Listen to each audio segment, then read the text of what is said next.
All right, this is James Gilliland with As You Wish Talk Radio. I've got Sheryl Gottschall, and she's president of the UFO Research in Queensland. And we're here in Brisbane right now.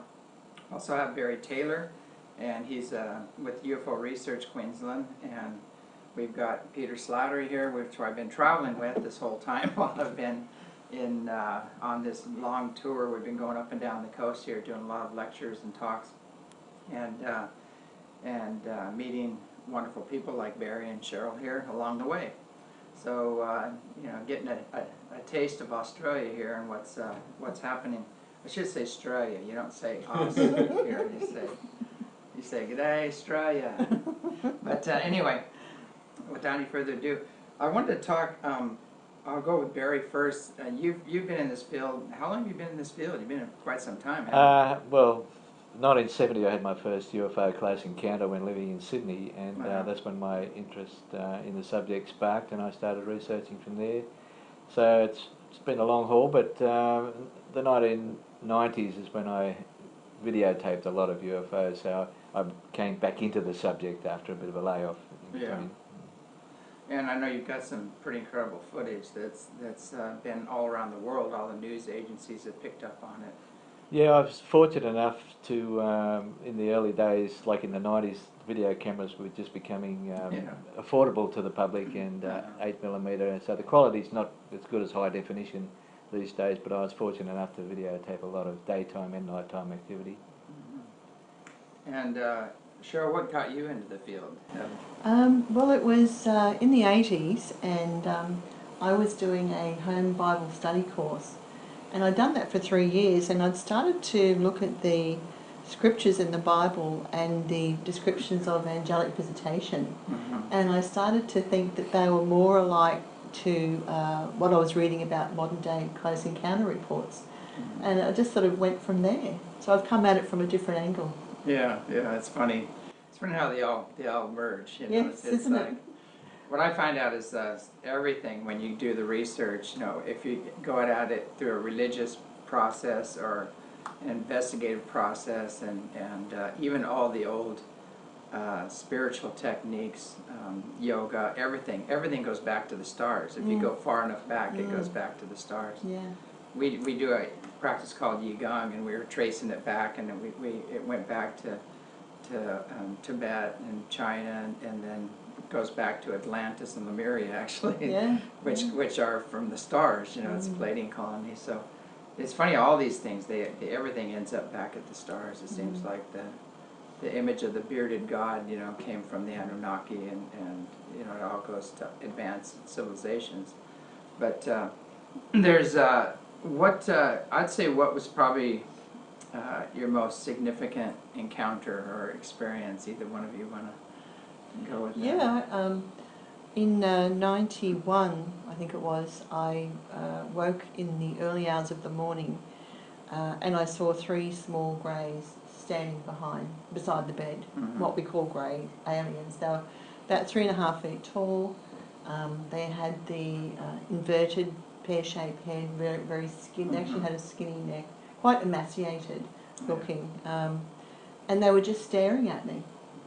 And I went, wow, what have I woken up to? What?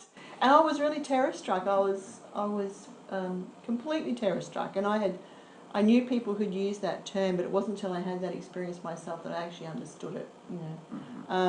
Because I think I was seeing something that was so alien to what I understood and what was in my reality. And then I did what any normal person would do. I pulled the sheet up over my head and I started praying. And the next thing I know, it was morning. And I didn't have the memory until later that afternoon, and it just sort of flooded back into my mind. And I thought, wow, what happened there? Because people don't ordinarily go to sleep when they're terror-struck, Well, I always said sheets are highly overrated as far as protection. I know. But we seem to grab them every time. I know. I've heard of other people doing it too. I did it. That's exactly. one time when you want to be in the dark. Isn't it? Yeah. So Barry, have you you probably had some amazing encounters. I can't say I've ever seen greys or reptilians or, like what I would call an alien, unless it's human-like. I've had a couple of encounters when I was living in northern New South Wales with human-type people, which I consider to be aliens because of certain characteristics about them and just their behaviour. But my main experience with the UFOs has been actually seeing the craft, having them buzz me and low overhead, and some sort of communication with them by being aware of one another. For example, a close formation of V formation of 7 golden discs 40 foot above me, and doing probably 60 mile an hour, very, very slowly, and had a video camera in my hand, but in my mind I heard, don't video them, just look at them and observe every detail you can, and which is what I did. So I had a great look, almost you could see into them. I say you could put your hand into it and not touch anything solid. It was that type of very, very unusual. And it had a bluey grey part at the front of the object. All these 7 objects were identical, and I thought that's the brain of the thing, whatever it is. And I then thought maybe it's lights underneath a single object, but when it went away it was tilted up at the front like this, and I was able to see the top, and it was identical, so that indicated to me there were 7 individual objects, and each one surrounded by a corona of ionised air, and absolutely silent, and that was my closest amazing encounter. But as far as aliens, no, I've awoken with strange scratches, and I've had some amazing dreams, what I call dreams, where I've been taken into other planets, and it's like an education rather than anything else. It's informing me of other things in space and other planets, and I've seen a lot in my dream. I call them dreams. Other people might call them abductions. I'm not sure, but I've had one account of sleep paralysis and didn't see any aliens around me, but that was pretty amazing to try and break out of that. Like I've got to break bones if I'm going to try and get out of this. It was pretty strong, but that was a time of UFO activity, high activity. Yeah, it's pretty intense. Peter, if you have anything to share, I mean, you've had some experiences as well here in Australia. Yeah, I wouldn't even know where to start, but I guess, I don't know, it just continues, like even since you've been here, we've had, crafts come down really low at Mount Buffalo. That's sort of one of the most recent things that we've had down low, but pretty, similar to yourself, being on the craft, seeing different types of beings. Yeah, but it seems to be like there's so much activity in Australia, as there is around the world, but a lot of it's concentrated, I think, on the eastern seaboard, just for the fact that the population's here, and I reckon there's just as much activity everywhere else, almost by how much the population is there, I think, is it noticed. So we went out to Uluru, and people say, what is the hot spot above Uluru there? They call it Australia's UFO, Wycliffe Wells, but I know people that go there and they haven't seen things and their experiences, but then some people have, but there seems to be a concentration of activity, especially up here in Queensland on the east coast, from the research that I've done, whether it was little crop circles or interesting stories of seeing beings and that sort of thing. So, what do you reckon? What's some of the popular stories up here in Queensland, like that would be good for James and I guess the listeners around the world that would interest them? I guess Well, there's the classic case of Tully, which occurred in, I think it was 66, which is in North Queensland on the coast, and it involved a farmer and his neighbour, but one of them they saw a disc. I can't quite remember the details. It's been a while since I've looked at that case. But I saw a disc come up. They saw a disc, yes, and the water under the lagoon actually was swirling, and then they came back later and they compressed a mat of reeds which were floated to the top, and it was about that thick, and you could actually sit on it and you could go underneath it. They'd been completely pulled out from under the lagoon, and that was a very well-known case, but in recent times, gosh, we've had so many so many different types of reports that people have been telling me about, because I have the contact number for our organisation. And recently I contacted various media through the rural parts of Queensland, and I had some reports that came in that went back 50 years, and people had never reported those things. And they were things like seeing craft very close, giving good descriptions, you know, those sorts of things. And you get that all around the world. Tell me about the one where the UFO went through the buildings on the Gold Coast. Oh yes, that was an interesting one. It was from two gentlemen who were standing outside the Twin Towns Club on a place called the Tweed in northern New South Wales in Australia. And this was in 96 or 7, I think it was, and they saw this large, very large object come in over the water, and it was within about 50 metres of the water surface, and I think it was about 100 metres out or something like that. And they watched it, and the surface of it was changing. It was like a smoky crystal, but it was moving. And it hung there for a while for them to get a good long look at it, and then it took off. But when it took off, the guy said it just cut through the buildings like butter. So it was like solid materials, had no meaning for them. You know, they obviously understood physics beyond our comprehension, and they just cut right through the buildings as if they weren't even there. We have that at the mountain a lot. The ships will go right.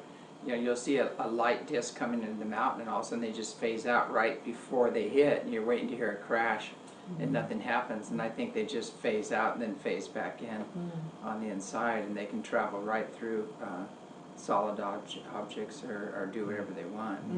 And for I guess the lesser evolved ships, they have a door on the mountain.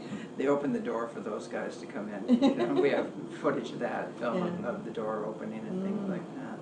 Yeah, I filmed an interesting one, daytime once, was about 300 metres from me, 300 yards or whatever. And on the video you can see it was like an upright cylinder at low altitude, and you can see on the video it sort of fades out to totally disappear, and then it comes back up again and then takes off.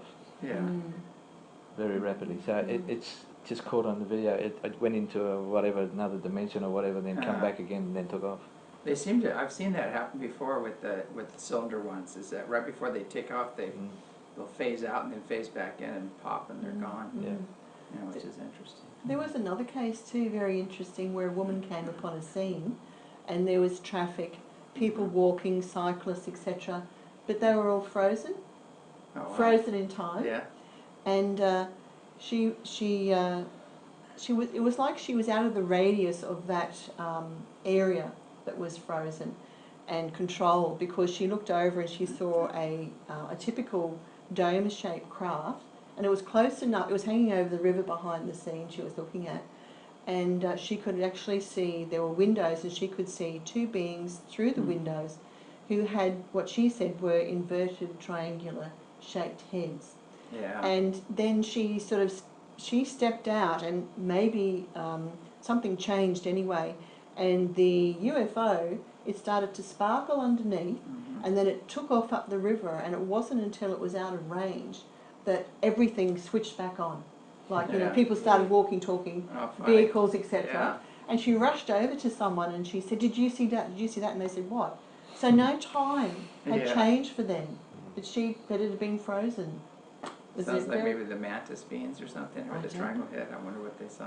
I don't know. Yeah, there's a lot of accounts of that. I know I was talking one time. I was actually walking, and my leg was up in the air, and they actually took me like half stride, and then brought me back. And then when I took the next step, I kind of stumbled a little bit, like, what happened? You know, what was that? And then I found out later I was gone for like 2 weeks. That they took me, and they were showing, and I have full memory of going to this school, and I was talking to people about Earth, and it's a rough go down here and things like this. I was preparing this younger group for coming in. I was preparing them, and then the next thing you know, I'm back, and I didn't even miss a half a step. You know, so Amazing. so It is amazing. it's pretty amazing the technology they have and what they can do. And Mm. you know, a lot of people think, you know, you have to come and open a door and pick you up and carry you out in a sack, you know, for an abduction or something, or to go up on the ships, but they can just pop you right in and out, you know, Yes. and put you back, and you wouldn't even know anything happened.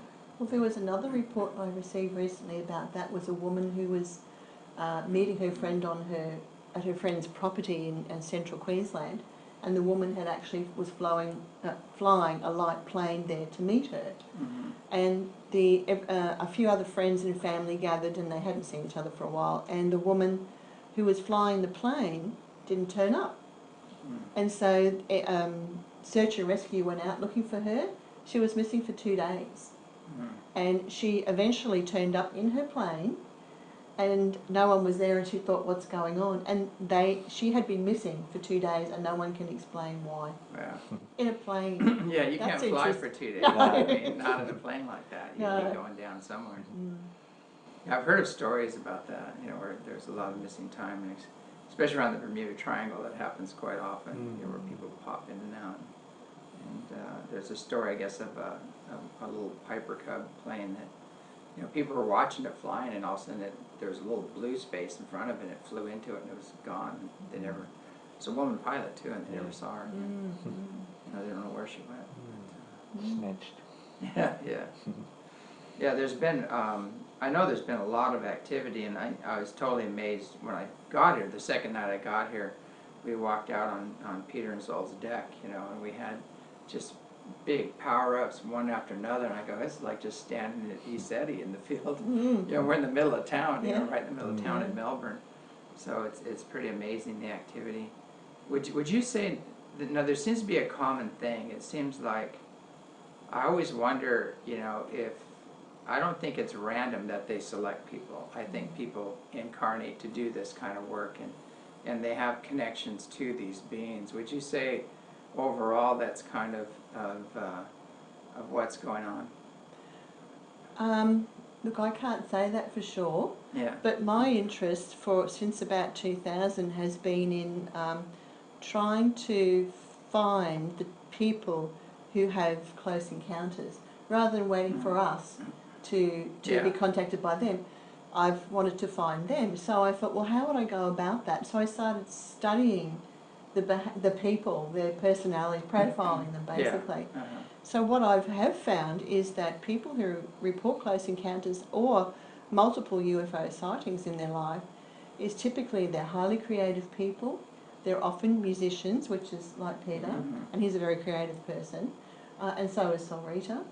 And they're often less materialistic, have a concern about the environment, or they're socially conscious. All that gets activated, as well as their ESP abilities, like precognition and being sensitive to non-physical beings around them, those sorts of things. Or they develop an interest in the healing field as well, whether it's traditional or alternative or complementary therapies. And there's more, but that's basically what I've found. Yeah. So it seems that extraterrestrial contact is being made with people who perhaps use more of their right brain faculties. And it may have something to do with telepathic communication. I don't know whether that uses the right brain. I don't know really. I really don't know. But people certainly change after their experiences. And all of that is magnified or activated. Yeah, I've had a lifetime experience with UFOs. I saw my first UFOs at 10-year-old, and I've always had an interest in space and the night sky, which I used to lay out in the lawn as a child. So it's something that I've been brought up with, and even in the 60s I saw UFOs in Sydney. I've seen them in the 70s and photographed them when I was in the Blue Mountains in the 70s. And then in the 90s just was full on with, I went through not only waves of UFOs, but 2 or 3 flap situations where there was UFOs every 20 minutes or so. And so I've discovered that if you can make them aware that you're aware of them, they'll become aware of you, and then they'll follow you. they'll show up at the most unlikely places. I've been at other places in New South Wales, and the same objects are in the daytime sky, and they'll come around a tree that I was behind to take a better look at me, you know, and then shoot straight up. And as Pete probably knows with himself, you know, if you're out there sky watching, become known that these aware of these things, they become aware of you, and that's when it can all really happen for you. It's kind of like the chicken or the egg story, you know, what came first, because I always wondered that, where do they choose people that are more spiritually awake or gifted, or does that happen after the contact? It seems like, and what I found out from other research is that they like to choose people, even in the abduction scenarios and the contacts. You know, I don't like the word abduction. It sounds pretty nasty, you know, in a way nasty. But some of that did go on. But you know, they're looking for the DNA of people that are gifted, that do have higher awareness, you might say, or more abilities. Because you know, if it's true about they're trying to upgrade their genetics, and they made a wrong turn in history, and they just went into knowledge, and that's why they have the big heads and the little necks and bodies. You know, they took a wrong turn in their evolutionary process and bred emotions out of their race, and so in doing so, they would pick people that were very spiritual, very emotional, that were in touch with their the higher faculties, you might say. But I think that it's latent in those people, even if it's not switched on. Yeah. But it certainly gets switched on after their experiences. Exactly. Now, whether that's because it's an effect that happens to humans collectively when they have any sort of strange experience, because those faculties that get switched on also happen for people who have near-death experiences, which you've had as well, right? Exactly. And actually, I have too. So, so yeah, it's like you said, chicken or the egg. But I think maybe there's a predisposition in certain people for that to be switched. Yeah. Yeah, it's kind of interesting because it seems to be happening both ways, and it's hard to nail down exactly how. I worked with a biophysicist, a German biophysicist, and this guy's incredible. He could actually clone a human, you know, if he wanted to. Really? But he talks a lot about genetics, and he talks about how they can be switched on just with higher consciousness and energy. They did a lot of testing on monks and people that meditated regularly, and found out they had more codons activated and things like that. So by doing spiritual practices, your DNA can, you know, the latent DNA, they call it junk DNA, it isn't junk, it's just not switched on, will start switching on. And I think if you were subject to a burst of energy, like a real burst of higher consciousness and energy, your body would start resonating to that, or you'd start switching on the DNA, which makes total sense to me. I found, you know, I worked with there's Dr. Emoto over there in Japan, and the next guy in line is Dr. Nemoto. He's taken over the whole thing, and I was doing some work with him, and he was explaining to me that his research now is going into water, that water actually holds DNA. The pattern for DNA, you can put it, it'll transfer into water, and you also transfer it with a laser from one egg to another, which they've proven. They take a frog egg, shoot a laser through it into a salamander egg, and the salamander will become a frog, or vice versa, you know. So they found that it's transferable. So I think if you kick up the energy and then send it, it's going to take over. It seems to be dominant. And I thought about that when he was telling me. I said, wow, that gives me a whole new vision on the Immaculate Conception, on the tinkering that's been going on, how people have been upgraded. And that's what I see. There's a whole lot of upgrading going on, and I think there's a plan that is so huge, it's so big, that's happening right now. And there's so many people that have been upgraded to be a part of this massive awakening and healing process, or this big shift. That like you just explained, you could see the planet from a distance with life on a laser beam. Yeah, exactly. Yeah. So yeah, when technology catches up. I know we've been playing around with Harold Oilfield's PIP technology, and we had people come to the classes and the workshops, and we had one guy that was really interesting, and we'll put the pictures up on the site soon, but probably after I get back. But every time a new group would come in, the energy would totally change in the room.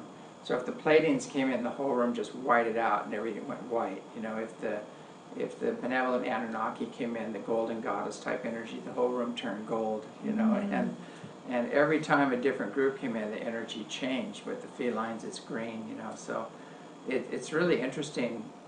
The guy, he's one of the top people here in Australia that knows how to use that technology. I saw him, he was sitting there taking pictures, just mind is blowing, you know, and he goes, wow, everything you're saying is being documented right here in the film, in the camera, you know, so I think it's great when technology starts catching up, you know, to the spiritual teachings or wisdom. Do you have anything to add, Peter? You got, No, like that technology is, it is fascinating, what Harry's, did he invent it? I'm not sure. Was it his invention, that technology? well, technology? I'm not sure. Harold Oilfield is the guy that, I think it's Oldfield. Oldfield is the guy that it's attributed to. Whether or not he invented it or not, or started using it differently, I don't know. Yeah, no, that is fascinating. I'm really looking at getting a thermal type camera. I've seen a lot of stuff that's come through pretty full blown on a thermal camera. It's like it's given more depth on the video and photos when you capture it with the thermo. So I'm looking at getting that, but that technology is pretty trippy to see, especially when I was there with you and he said, you know, you're saying what you're saying and it's coming up on camera. Yeah.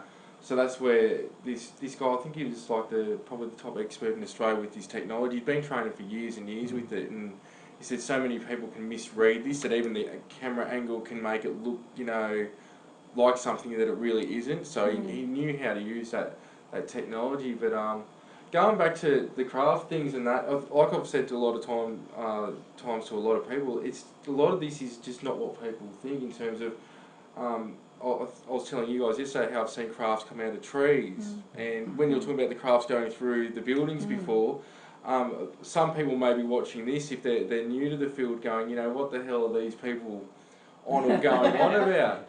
But I think it's great you know that was brought up, because a lot of my sightings have been of transparent type crafts, though they've got a definite outline and you can still see somewhat markings, like not, you know, writing or anything, though some may have that, but you know, like outlines of ridges and, you know, certain things on the craft. So a lot of things that you know people are looking at too in this field, especially just having an open mind, because unless you experience it, it's hard to perceive or take on board. But a lot of it's just not what people think, especially with the wispy stuff that I see. I've seen wispy stuff walking around here the whole time, and to everyone else it might be like, what the hell is he on? But this is where I don't know how that works, whether it's vibration or tuning or whatever, but there's definitely the greater aspect of, if the crafts can do that, well, obviously the occupants are doing that. And whether they're using technology, I don't think they're using technology. I think some of the beings could use some technology to cloak themselves, but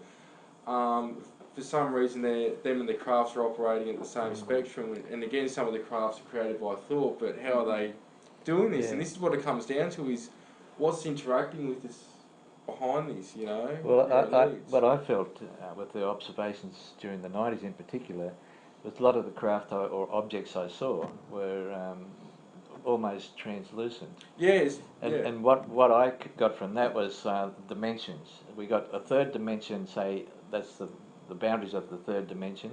And then when you go into the next dimension, it slightly overlaps the third dimension. So you've got a barrier in there, which is between two dimensions. And I think that's the barrier where the UFO flies on these occasions. Interesting. Partly in the other dimension and partly in the 3D dimension. And I've seen so many like that.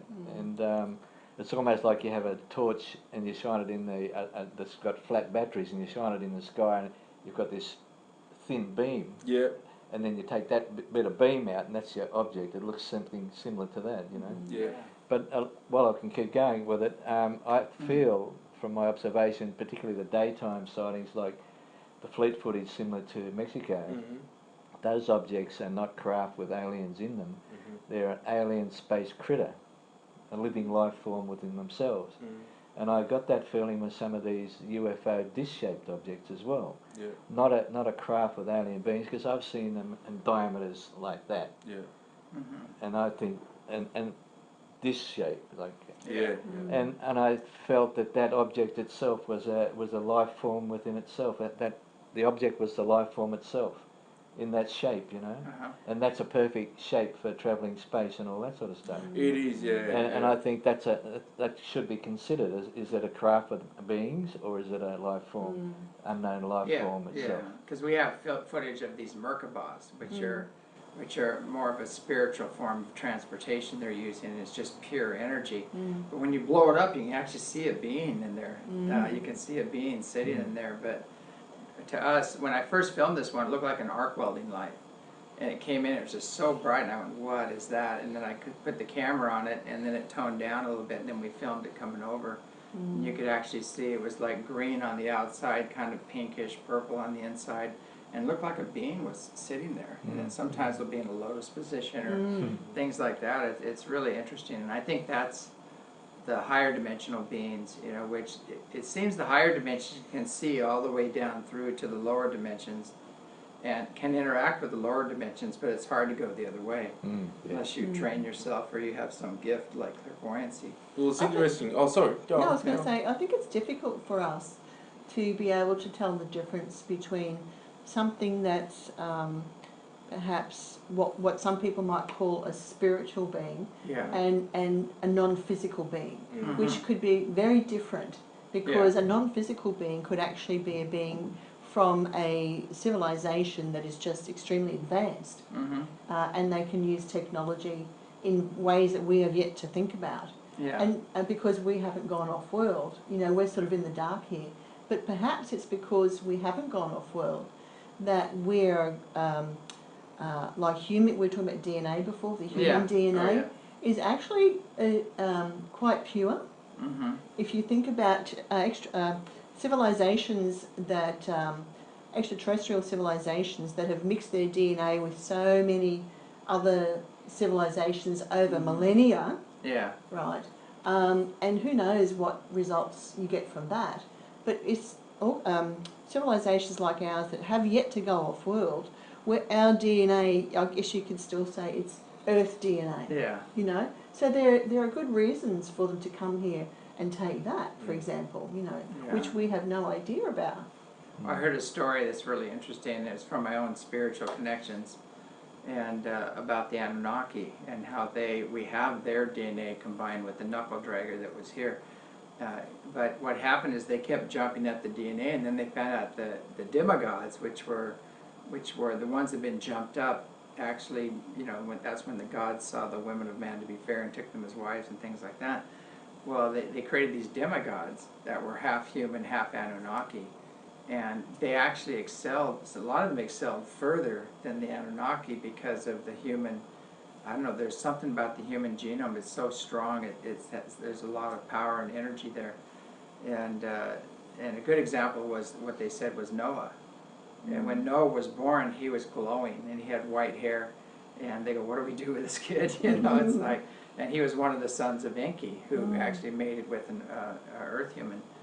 And what happened is he excelled beyond Enlil, which was the kind of the wrathful god, the warring god, on that side of the ticket. But Enlil wasn't evolving at all because he still was doing the war thing and the general and all that stuff. So he wasn't going anywhere. He was very adept at war and strategy and everything else, but spiritually he wasn't evolving. Well, what happened is Noah went past that, and so a lot of the hybrids were going past the Anunnaki, and some were getting very upset about that, you know. But hence the flood, you know, and some other things. But there's a lot more to that story. But it's interesting when you think about it. Sometimes what I see in animals, especially dogs, the Heinz 57 dogs, you know, they seem to live longer. They have less problems and less hip displacements and all those other things that hit the purebreds, and a lot of them seem to be a lot smarter too. So there must be a lot to be said with sometimes mixing DNA. You know? Yeah, definitely stronger. Yeah. Yeah, well, that's what they were showing me too. They're trying to take something back as well. Some of these beings and mix it with them because there's traits and abilities that we've got that they didn't expect or they want to glean from that as well. Sort of that mixture. But going back for a sec to what you were saying, Barry, I had similar information expressed to me in terms of what you're saying with the third dimension, the overlap. Yeah. And it's interesting what you're saying is what I was showing, and again, it's trying to interpret what information I get, but it's what they were showing me is a interplane in between each plane, in each dimension, and as I said, I'm starting to think there's like one with different vibrations, but in between, if we say dimensions, in between each dimension, the interplane is the same interplane in between each one. It's almost like a universal highway to go to the next to go to whatever vibration. So just say you got 3, 4, 5, 6, they'll show me that in between each one is the same place, and that each dimension has different vibrations within it, if that makes sense. So you could be 3D but really low, and then you could turn it up higher, and something on the lower spectrum of it's not going to see it on the higher spectrum, if that makes sense. But it's funny because a lot of people are having these translucent, transparent craft experiences. Like Ben Hansen, he's one that I think he saw a triangle one, which I'm not sure if you filmed that, but I think he had an experience with that. I know a lot of people have seen these transparent crafts, and this is where it goes on to, it goes into the multi-dimensional aspect. And what you're saying about space critters, I feel that a lot of what I'm seeing up there is not just ET or what people think of little green men, nothing like that I've seen, but I'm thinking they're something that's always been there side by side, just wherever it is. But there's something I'll show you a little bit later too. I've got something of about 900 balls together. That's something the size of a 747. I haven't shown anyone yet. And this thing is living, and it's, some would say it's Nibbani, but it's even something different from that, I think, as well. I think an organic probe is not out of the question either. That can think for themselves and transfer information and that, because I've had small objects like football-shaped objects or slightly larger than football that have, I call them, they're UFOs, unidentified flying objects, and can fly that fast. They'll flash a light but leave a streak in the sky. And I had one that flew at only rooftop height 10 foot away from me, and it was moving so fast I couldn't pick it up with my eyes, but saw it in my peripheral vision, both sides coming and going, and I could hear that as it went past. So it was disturbing the air. So it was in the third dimension. It was there. But it was travelling, I estimated, 300 kilometres an hour, 10 foot away from me, and just had that. But it was, these particular objects were swooping me, coming around very closely, because I made myself known to them that I was aware of them, and pretty amazing stuff. But I've never heard them explained by anybody before, and so I nicknamed them interceptors because one would go down, another one would intercept it. And I saw this several times to prove to myself there's something happening there. To give them a name, I call them interceptors. But that's another object that's I've drawn sketches of it. I've seen them up close range, and there's something there that's unexplained. But we saw some when we went to New South Wales there a few weeks ago. Had a skywatch there. One of them flew over there as well. Only small. But you make yourself known to them and they'll come around and check you out. Yeah, they made in my talk I show pictures of a light ship stepping down, and when it steps down in frequency becomes organic. And they told me that a lot of their ships are organic, and there's a symbiotic relationship between the pilot, he's the only one that can fly that ship. And they said that sometimes you have to be organic in order to transcend the dimensions. That it's almost like an ascension process. We can take our organic body, raise it up in frequency, and jump through all these dimensions. Well, the metal ships can't do that. Some of them can't do that, and so there's something about being organic. And I had Dave Schrader out there with After Dark Radio, and we had this thing fly over us, and it looked like a stingray. It looked just like a stingray, and the sides of it were undulating like this, and there was little lights. It was transparent, and it came right over us. And made a turn and then went off, and Dave was chasing after it, like throwing rocks at it and everything, trying to make it. He thought I had a camera up there with a hologram or something. You know, it's like people come up with stuff, and I'm pretty technologically challenged. I'm sure as Peter can vouch for that. It's computers. I'm just not. That's not my program. But people go, oh, one guy said, oh, is there a barn on the property? And at the time there wasn't a barn on the property. And he said if there's a barn on the property, what he's doing is he's flying drones out of the barn and flying them over the group. And so I said, well, actually there isn't a barn on the property because there wasn't at the time. We have one now. But it was pretty funny, but the stuff that they try to come up with. Drones are pretty noisy too. Yeah. I mean, you'd hear it and see it and everything else, but I just think it's funny how we call them armchair investigators. They don't go anywhere. They just sit in their armchair and they throw out assumptions and as facts, but they won't do any research. And we have that happen a lot. I look at it as like a marine biologist that has never put on a scuba gear and gone into the barrier reef and look at the wildlife there. And, how you got to go into their environment. Yeah. So you won't see the UFO unless you go into their environment, which is outside. So that's the first step of seeing UFOs for yourself. And for those of us that do the filming of the objects, that's what we have to do it. And people that have never seen a UFO, they've got to make that move and go out to the environment, feel it around you, become aware, expand your awareness for a start. That's good help. Yeah. And your vision, like you train, that all develops over time when you do it constantly. Especially if you're out in the bush, automatically you get out in the bush, all of a sudden your senses start expanding. The more time you spend out in nature, the more your senses start activating, and that's when it's easier to be aware of these things going on. Becomes natural, and sometimes you'll go out and it's just so quiet, you think nothing happening. Yeah. And you stay there as long as you want, but nothing will happen. Another time you walk out and the atmosphere is electrified. It's on, and it is. That's UFOs, but then you have people who report seeing beings in their room. You don't have to go outside. Oh, no. That's just turn up. Well, I didn't have to go outside to see a UFO early one morning. It was in my room. Yeah, exactly. And it was going like this, just beyond arm length. It was going like that, and I woke up, I could see it with the window in the background. I thought, oh, that's strange, I've never seen one move like that before, not anything else, thinking, Anyway, I watched it for about 20 seconds and it disappeared. And 2 weeks later, I videoed a daytime UFO that did exactly the same thing.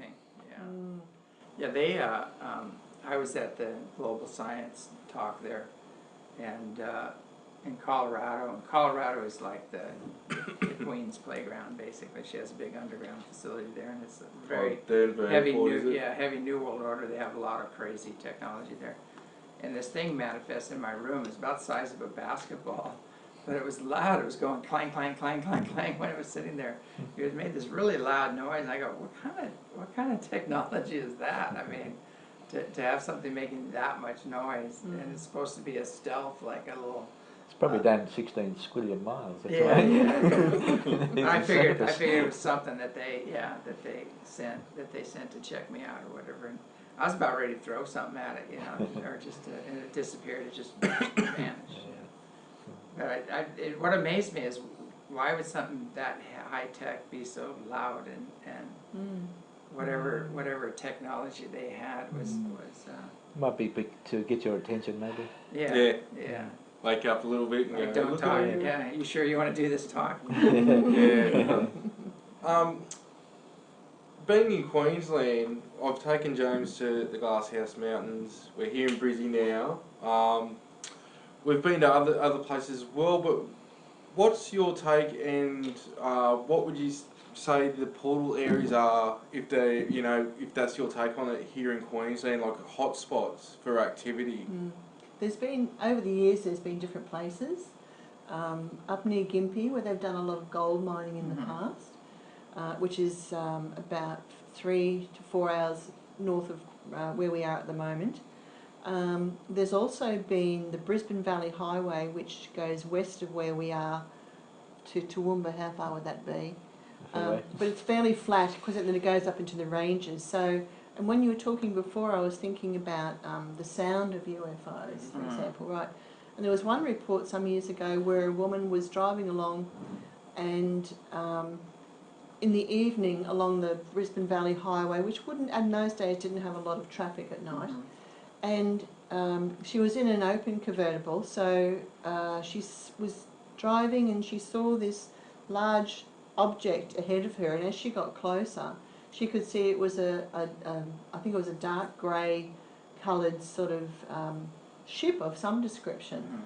And so she got so close, and she said it was just moving very slowly but making a sound like a really good Rolls-Royce engine. Oh, yeah. But but not so loud. But she said you could feel the power, and you could hear that beautiful sort of smooth sound of that sort of engine. And it had a light beam coming out of it, and it was going backwards and forwards like this across the road, like it was looking for something. And she stopped the car, pulled over, had a look of it. She was within about 50 metres of it, and then she got the heck out of there. But that's another hot spot that we had there for a while. And also in northern New South Wales there's Mount Warning as well, which is an ancient Aboriginal sacred site, I believe, too. Been cylinders seen there in the 90s. And people have seen UFOs disappearing into some of these ranges around here. Like you were saying before, happens where you are. Yeah, I'm sure you have some bases here, some underground. I know Mount Buffalo has an underground facility there that's a benevolent one. We looked into that. There's so much going on. I think the thing that's blown my mind the most was the Gosford glyphs. I don't know if you've been out there and haven't seen them face to face yet. It's a mind blower. You sit there and there's all these Egyptian glyphs, and then looks like other world or Palladian glyphs on the other side with UFOs, everything in them, and it's all been dated and everything. And how far does that go back? I don't know.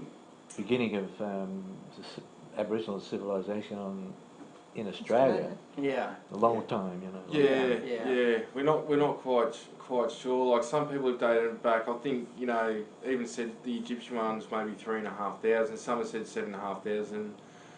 And now as we go into the evidence, to see how long the original people have been here, some are even surmising now back to 450,000 years, but they need some more testing to be done. So that's just blowing everything out of the water. And that goes back to the Anunnaki coming here 450,000 years ago. So I don't know whether it'd actually go that. My opinion probably wouldn't go back that far. Yeah. Because sandstone blue mountains, they were created 400 million years ago. How many did you say? 450,000. Oh yeah. Sorry, that's. No, you've got to right. You sort of got to see the glyphs to believe it. I think because you just don't know till you go and see it. But what we're talking to the Strongs as well is sort of like they're finding Aboriginal people on almost all continents now going back. Tens of thousands of years. There was even photos going recently up to the last 100 years, like maybe 50 years or something. One last person left in the tribe in Japan, and they're full-blown Aboriginal, but they're in Japan, and they've always been there. And then the same with India and Africa. So it's a southern point of South Africa. So and they're blowing the out of Africa theory out of the water now, and it's all come from Australia. And I think there was two offshoots, one to Asia, one to Africa.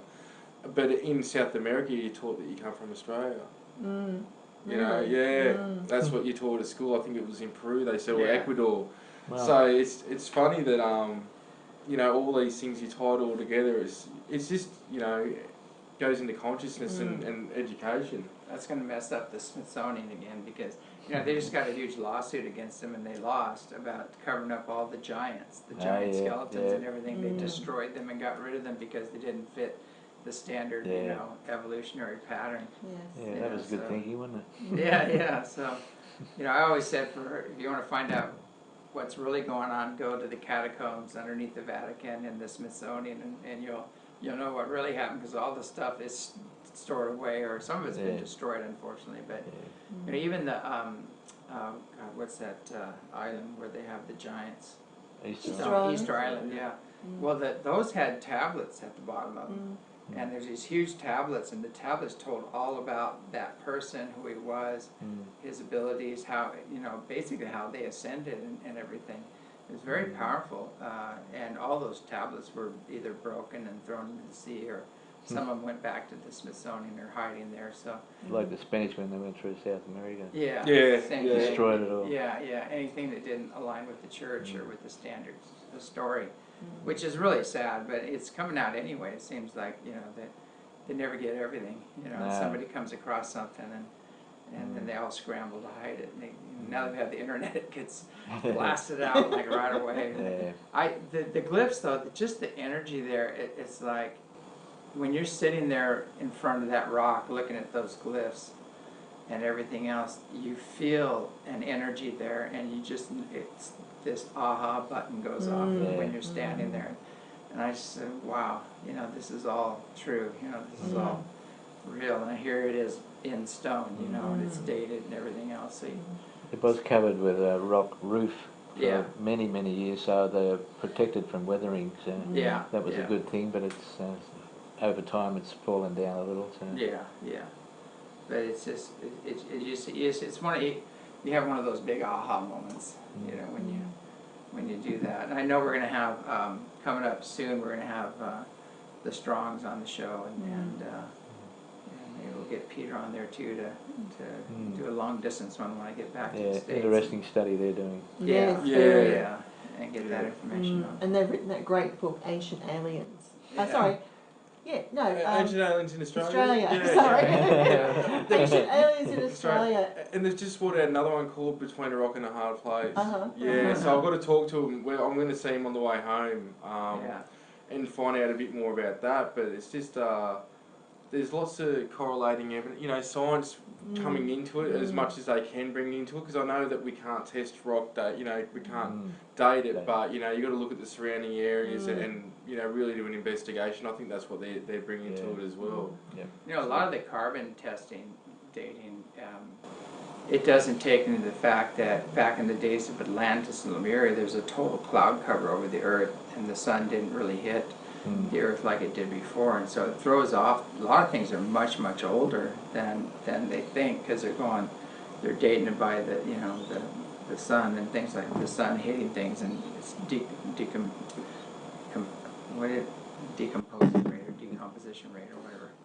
My brain's farting, but it's kind of funny. But I know things that are like the pyramids and the Sphinx. You know, they found out it's much older. It was whole. And they said, and all the other scientists are angry. And you know, I talked to this guy, and he was an Egyptian, and some people, you know, he's like a king over there of several tribes, and I mentioned something to him about the aliens building the pyramids. Boy, he just came unglued. And, you know, we built the pyramids. You know, they inherited and I it. said, well, you are the aliens. I said, the Earth's been colonized, you know. And I said, same, it doesn't matter, you know, still the aliens built it. You know, Yeah, because they had to.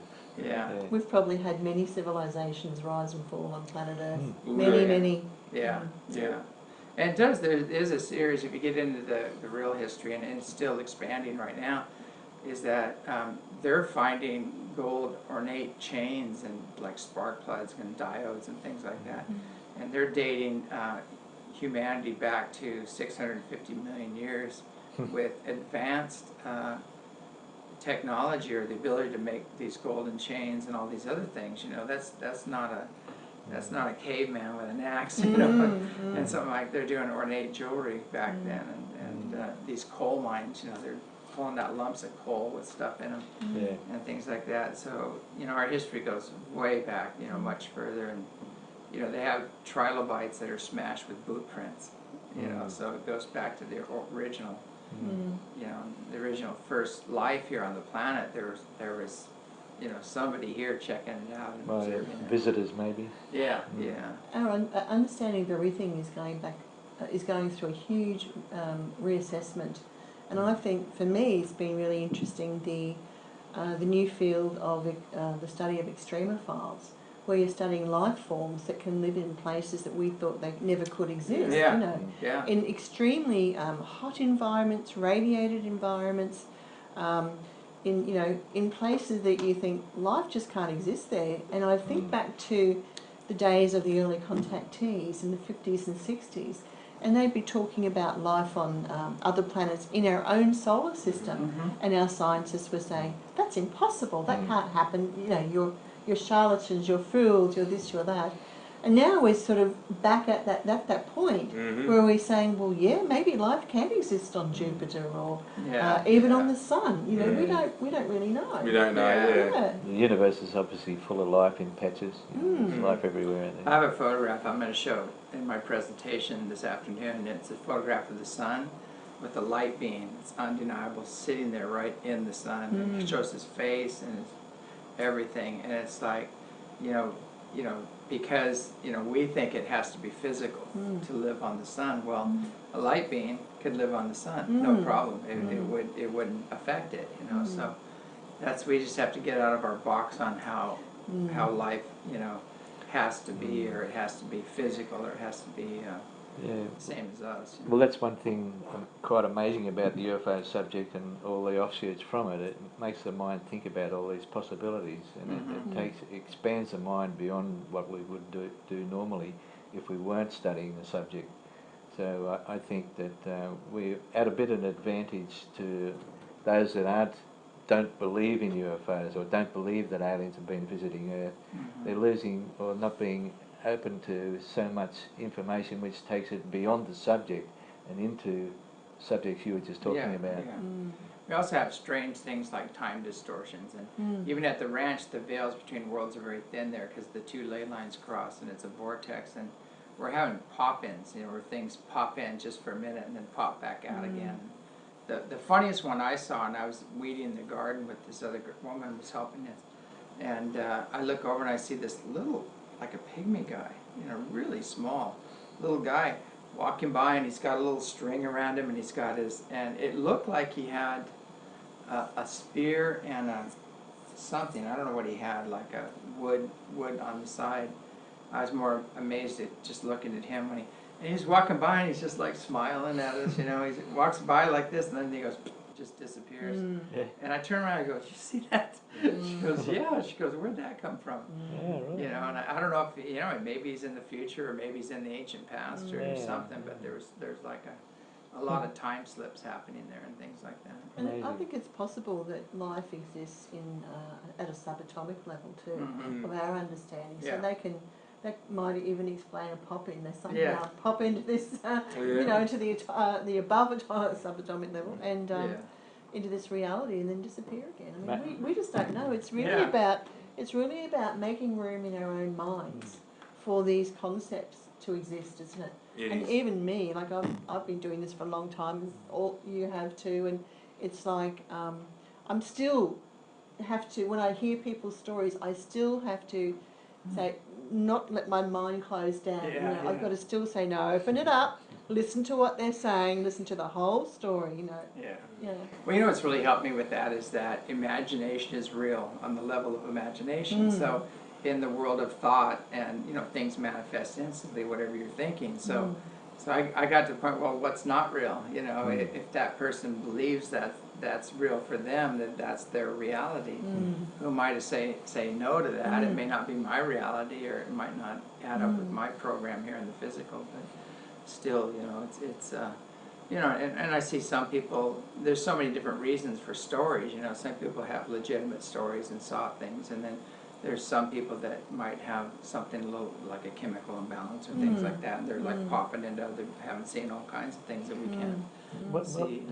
What about the little native you were just talking about? Just say he was chewing some sort of little special tobacco from a bush somewhere. And he gets this moment in time where he sees the future. He goes back to his tribe and says, "Hey man, you just should have seen what I saw." Think about it from his perspective. When we were kids, we it was kind of interesting, but when we were kids, we caught these big chuckawallas. They're big lizards, and they're non-poisonous lizards, but we actually made a little harness, and we put one on a kite, and we flew him way up there. He was going to be the first chuckawalla astronaut, and we brought him back, and we let him go. And so it's just like, can you imagine him going back to I was like way up there, and I was looking down on you guys there going, I'm sure, I was thinking about that. So poor guy, when he came down, he was all cold. It's freezing up there. So it's pretty funny, but it's all perspective, I think. And I think basically we just have to master fear and be open to other realities, and then things start happening. But if we, you know, it goes back to, you see with your brain. Your brain chooses what's in your reality, and you have billions of bits, even in other dimensions. Your eyes can see them, especially out the side vision. The cones pick up other dimensions, and you know, our brain is choosing out of all that information what's useful to us or what's going to be our reality. So we have to change our reality, or have. We always say you have to have pure intent, open mind, and loving heart to expand to these things and have these contacts. And I think that's basically what it's all about. It's all about getting our consciousness in order. You know, not belittling somebody else for having experiences outside our box. You know? Well, if I can go back to when I was seeing a lot of these smaller objects at night that were buzzing me in all different directions, I thought, well, I want to be able to film these. So I had cameras set up on either end of my yard, and I had a motorbike helmet with a night shot camera on top here, because you know, no GoPros in them days, and a camera in my hand ready to go. So my idea is, if I can see it, I'm going to film it. And they avoided me. They knew where I had cameras, and I thought to myself, I'm imagining there's somebody up there in a spaceship, got a little screen there, and they got controls. Oh, let's play around with this guy, you know, like, as if they knew exactly what I wanted, and they were avoiding me. And one night in particular, I had it all set, ready to go, a camera with a big DSLR with an external flash ready to go. All I had to do is press the button. I thought, well, I'm determined to get something. Anyway, over the top of me was this black shadow about the size of a car. When at rooftop height, I went, oh. You know, so no matter how prepared you are. Yeah, I know, It's not easy. It's not easy. Bloody oath. Yeah, we're coming up to the end of the hour, so it's probably good. What's the best way for people to contact you to find out more about any events or things happening here in Australia? They can go to our website, uforq.asn.au, or they can go to our Facebook page, UFO Research Queensland. Okay, so that's the best way to get in contact. Yeah. And with Peter, you've got... Yeah, it's petermaxwellslattery.com and ecetiaustralia.org. And yeah, Facebook, you can just type in Peter Maxwell Slattery, and I think 2 or 3 pages will pop up as well. So. Yeah, and then James Gilliland on Facebook or Eceti. You can find out the latest events. And the best way to find out, if you're listening to this in Australia, you can go to the ecetiaustralia.org if you want to find out, you know, where we're going to be speaking in the next upcoming events. But anyway, I can't thank you enough for all coming on the show. Thank you. We've got to sign off. This is James Gilliland with As You Wish Talk Radio signing off. Have a great evening, and Peter Slattery with his show as well, because this will be a shared broadcast.